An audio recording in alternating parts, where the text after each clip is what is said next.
નમસ્કાર દર્શક મિત્રો, તમે જોઈ રહ્યા છો મારો અવાજ ન્યૂઝ। આજે આપણે આવ્યા છીએ વિજાપુર ઝવેરી સ્કૂલમાં। વિજાપુરની ધરોહર એવી ઝવેરી સ્કૂલની અંદર આજે નવીન કોમ્પ્યુટર લેબનું ઉદ્ઘાટન કરવામાં આવેલ મામલતદાર શ્રી સાહેબના હસ્તે ને આજે 10મીના વિદ્યાર્થીઓનો વિદાય સમારંભ પણ યોજવામાં આવી રહ્યો છે ને તેમને ઇનામ વિતરણ કરવામાં આવેલ છે। આજે અહીંયા ભૂતપૂર્વ વિદ્યાર્થીઓ જે ઝવેરી સ્કૂલની અંદર પોતાનું એજ્યુકેશન લઈ ચૂકેલા છે તેમની સાથે આપણે આજે મુલાકાત કરી। આજના કાર્યક્રમમાં અંતર્ગત અનાવરણ, તકતીનું અનાવરણ તથા કોમ્પ્યુટર લેબનું ઉદ્ઘાટન તથા અહીંથી જે ભણીને 10મા ધોરણ ભણી અને જે આજે વિદાય લઈ રહ્યા છે અને આગામી પરીક્ષામાં સફળ થાય એવા મારા વાલા વિદ્યાર્થીઓ, આજના જે કાર્યક્રમની અંદર ઉપસ્થિત રહેનાર વિજાપુર તાલુકાના તમામ અગ્રણીઓ તથા આ શાળાના ભૂતપૂર્વ શિક્ષક તથા હાલમાં જે ચાલુ શિક્ષક, એમને આ તબક્કે મને બોલાવી અને અહીંયા જે અધ્યક્ષ બનાવ્યો એ બદલ તેમનો પણ હું આભાર માનું છું। હવે આ કાર્યક્રમમાં આમ તો આજે ઝવેરી હાઈસ્કૂલ, મને એવું જાણવા મળ્યું છે કે શરૂઆતની અંદર વિજાપુરની અંદર આ હાઈસ્કૂલનો એક પ્રથમ નંબર આવતો અને દરેક વિદ્યાર્થીઓ આ ઝવેરી હાઈસ્કૂલમાં ભણવા માટે તત્પર રહેતા, પણ સમયાંતરે નવી નવી સ્કૂલો, નવી નવી શાળાઓ ચાલુ થઈ, ગ્રાન્ટેડ, બિન ગ્રાન્ટેડ, એટલે સ્વાભાવિક છે શાળાઓ વધુ થાય એટલે વિદ્યાર્થી પણ એ મુજબ વિભાજન થાય, એટલે એના કારણે આપણી શાળાની અંદર વિદ્યાર્થીઓની સંખ્યા થોડી ઘટી છે। પણ આ શાળામાં જે શિક્ષકો જે કામ કરે છે ખરેખર સરાહનીય છે અને એમને પણ એક વિદ્યાર્થીઓ સારી રીતે ભણે અને આગળ આવે એવા પ્રયત્નો સતત રહ્યા છે। એટલે આપણે એવું ક્યારે નહીં માનવું કે 10મું પરીક્ષા એ આખરી પરીક્ષા, આપણી જિંદગીની ઘણી પરીક્ષાઓ આવશે। એટલે આ તબક્કે જે વિદ્યાર્થીઓ 10મામાંથી અહીંથી વિદાય લઈ અને પરીક્ષા આપવા જાય છે તેવા વિદ્યાર્થીઓને મારે ખાસ અનુરોધ એવો કરવો છે કે આપણે આ જિંદગીની આખરી પરીક્ષા ક્યારેય નહીં માનવી અને બિલકુલ હસતા મુખે જે તમે તૈયારી કરી હોય એ મુજબ આપણે પરીક્ષા આપવી અને કોઈ પણ ટેન્શન રાખ્યા વગર, કોઈ પણ તમારે મગજની અંદર બોધરેશન રાખ્યા સિવાય તમે જેટલું અહીંથી શિક્ષકોએ ભણાવ્યું છે એનો સંપૂર્ણ રીતે ઉપયોગ કરી અને પરીક્ષા આપો અને સારા માર્ગે ઉત્તીર્ણ થાવ એવી આજના દિવસે તમામ વિદ્યાર્થીઓને મારી શુભેચ્છાઓ છે। હવે આજે મારા 3 વાગે મિટિંગ પણ છે ઇલેક્શન બાબતે અને ઇલેક્શનના આપણે મોડમાં આવી ગયા છીએ, એટલે હું અહીંયા વધુ નહીં કહું। એટલે આ તબક્કે મને અહીંયા જે અધ્યક્ષ તરીકે બોલાવ્યો તે બદલ તમામ સ્કૂલના તમામ શિક્ષકો તથા શ્રેષ્ઠીઓ બધાનો તમામને આભાર માની અને મારી વાણી વિરામ કરું। અસ્તુ। શું નામ સાહેબ તમારું? સૈયદ અશફાક અલી। બરાબર।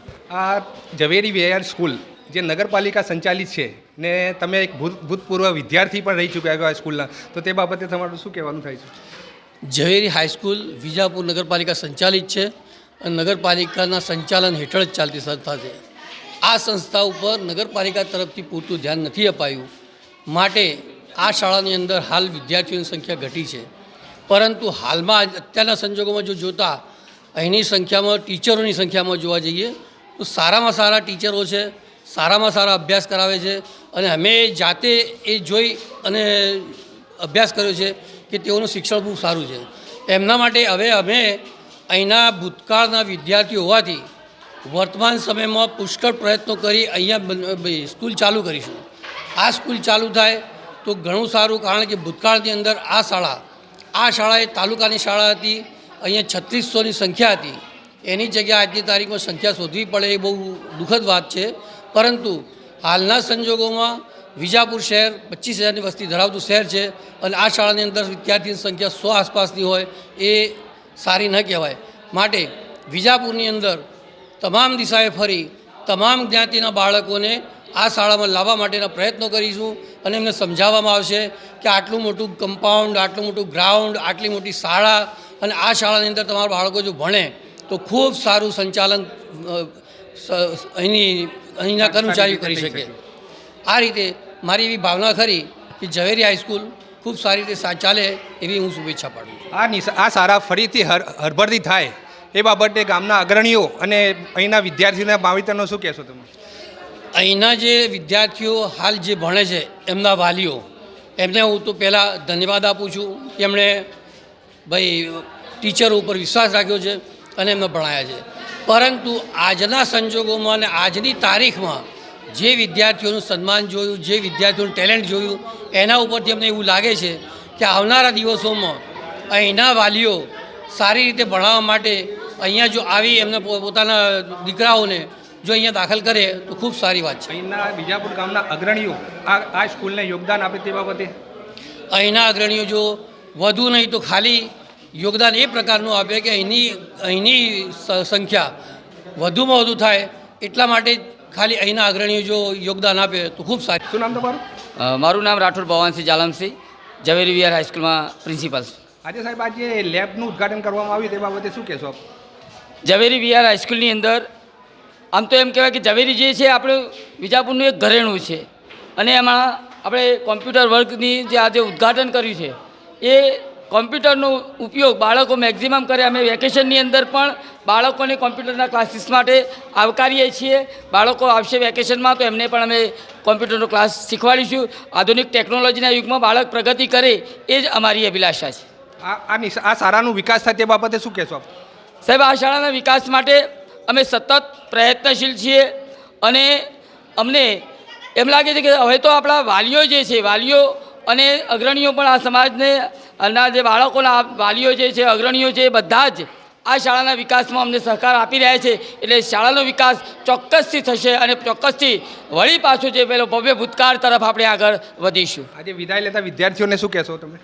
આજના વિદાય લેતા વિદ્યાર્થીઓ વિશે મારે એટલું જ કહેવાનું કે મારા વિદ્યાર્થીઓ એમના પરીક્ષાના જે પ્રથમ સોપાનને સર કરી અને પ્રગતિ કરી અને એમના પરિવારનું, એમના માતા પિતાનું અને આ શાળાનું નામ રોશન કરે એવી અભિલાષા. ઝવેરી સ્કૂલ વિહાર સ્કૂલના દાતા એવા ઝવેરીલાલના બાબતે આપ બે શબ્દો કહેશો? ઝવેરી વિહાર હાઈસ્કૂલના દાતા જે જટાશંકર છે અને એમના પિતાજીના નામે એમને જે દાન આપેલું છે અને એ જે દાન આપી અને આ જે છોડ વાવેલો છે એ છોડ હાલ જે મુરઝાઈ રહ્યો છે એ છોડ વળી પાછો અમે પ્રફુલ્લિત કરવા માગી રહી છીએ અને ખરેખર એમને જે દાન આપ્યું છે એ દાનની સાર્થકતા તરફ અમે જવા પ્રયત્ન કરી રહ્યા છીએ. અને આ પ્રસંગે હું ઝવેરી દાદાને સત વંદન. મોહનભાઈ, આ ઝવેરી સ્કૂલની અંદર જે ઠક્કર બાપા આશ્રમમાંથી જે વિદ્યાર્થીઓ ભણવા આવે છે અને ત્યાં રહેઠાણ કરે છે તે બાબતે શું કહેવું થાય છે? આપણે સંચાલક તરીકે શું કહેશો? શ્રી ઠક્કર બાપા વિદ્યાર્થી છાત્રાલયની અંદર જે ગરીબ બાળકો આવે છે, બરાબર છે, એ ત્યાં રહે છે. એમની કોઈ ફી બી લેવામાં આવતી નથી, બરાબર છે. અને આ સ્કૂલની અંદર અભ્યાસ અર્થે આવે છે. અહીંયા અભ્યાસ દરમિયાન બીજી પ્રવૃત્તિઓ બહુ સરસ છે અને સ્કૂલના શિક્ષકો જે છે તેમનો સાથ સહકાર પણ બહુ સરસ મળી રહે છે. પ્રવૃત્તિમાં કઈ કઈ પ્રવૃત્તિઓ? ખેલકૂદ છે, વિજ્ઞાન વિશે છે, કોમ્પ્યુટર છે, એનું માર્ગદર્શન બહુ સરસ મળી રહે છે. હાલમાં તમારા આશ્રમની અંદર કેટલા વિદ્યાર્થીઓ છે? 20 વિદ્યાર્થીઓ છે. સ્કૂલની અંદર શિક્ષક તરીકે ફરજ બજાવેલ છે તો તેના સંસ્મરણો અમને જણાવશો? જો ભાઈ, જે સમય છે ને એની સાથે શિક્ષણમાં પરિવર્તન આવી ગયું છે. એટલે જે સમયે અમે ભણાવતા હતા એ વખતના જે વિદ્યાર્થીઓ આજે અમને મળે તો ગૌરવ સાથે અમે કહીએ કે મને મુસ્લિમ વિદ્યાર્થીઓ પણ ગુરુજી જ કહેતા, સાહેબ કોઈ નહીં કહેતું. આજે પણ કોઈ સાહેબ નથી કહેતું, આજે પણ ગુરુજી કહે છે. એટલા એમનામાં સંસ્કારો હતા અને એમના મા બાપોએ એ જાતની એમને કેળવણી આપી હતી કે એમને ભણવા સિવાય ખાસ બીજું લક્ષ્ય નહોતું. આજે પરિસ્થિતિ એવી બદલાઈ ગઈ છે કે પોતાના અહમ ખાતર કેટલાક અંગ્રેજી મીડિયમમાં કેટલાક મોટી મોટી શાળાઓમાં બહાર મોકલી અને છોકરાઓને અભ્યાસ કરવાની બાબતમાં ખરેખર વિકાસ કરવાનું બદલે જીવન કુંઠિત કરી રહ્યા છે. શિક્ષક તરીકે તમે જે સુવર્ણ તકો આપી છે આ સ્કૂલને, તે બાબતે શું કહેશો? જો અમારું તો એક જ લક્ષ્ય હતું કે સવારે નીકળીએ ઘેરથી એ વખતે કે મારે આ યુનિટ ભણાવવાનું છે ને આ યુનિટની અંદર આટલા રેફરન્સ મારે આપવાના છે. એમાં દુનિયાના 11 ધર્મોનો અભ્યાસ કરેલો મેં. એટલે હું વિદ્યાર્થીઓને ભેદભાવની દ્રષ્ટિએ નહીં જોતો, પણ મારા બધા વિદ્યાર્થીઓ એક સમાન છે. હિન્દુ, મુસ્લિમ, ઈસાઈ હોય, શીખ હોય, કારણ કે એ વખતે 4 પ્રકારના 5 પ્રકારના જૈનો તથા ઇતર આ બધા આવતા. આ બધા અમારા સંતાનો હતા અને અમે જાણે કે અમારા કુટુંબ જ જઈ રહ્યા છીએ એ રીતું અમે એમને ભણાવતા અને એમને શિક્ષણ આપતા, એ અમને ખ્યાલ છે. અને એટલે અમારું શિક્ષણ કારગર બનતું હતું. સાહેબ, આજના શિક્ષણ નીતિ વિશે આપનું શું કહેવું છે? આજનું શિક્ષણ છે એ માત્ર અને માત્ર ગમે તે પ્રકારે ધક્કા મારીને, ટ્યુશન કરીને કે પૈસા ખર્ચીને પણ છોકરાને ધક્કાઈને ક્યાંક આગળ ધકેલવો, બસ આ પ્રવૃત્તિ આજની છે. શિક્ષણનું મહત્ત્વ મરી ગયું છે.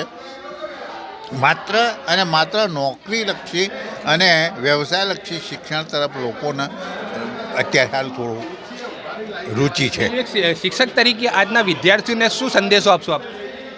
આજના વિદ્યાર્થીઓને મારો એક જ સંદેશ છે કે જો તમે જીવનમાં સુખી થવા માગતા હો તો